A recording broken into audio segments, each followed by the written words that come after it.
అయింది అందరికి మా మేనగోడల కోసం శారీ తీసుకొని వెళ్ళాము. పూర్ణాలు పాల తలుపులు చేసి తీసుకువెళ్ళాము. నాతో పాటు ఇంకా మా అక్క వాళ్ళు మా వదిన వాళ్ళు కూడా వచ్చారు. అందరినీ కలుసుకున్నా ఎంత చక్కగా.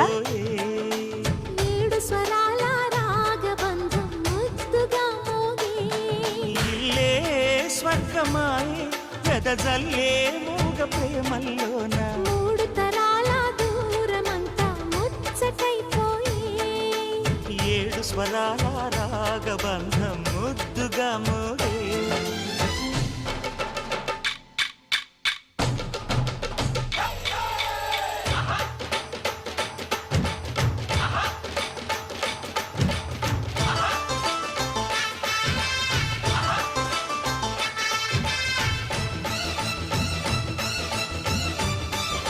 చక్కగా కౌర్లు చెప్పుకుంటూ వెళ్ళాము. ఒక పక్కన అక్క ఒక పక్కన వదిన. వీడియో నచ్చితే కాస్త సబ్స్క్రైబ్ చేసుకోండి.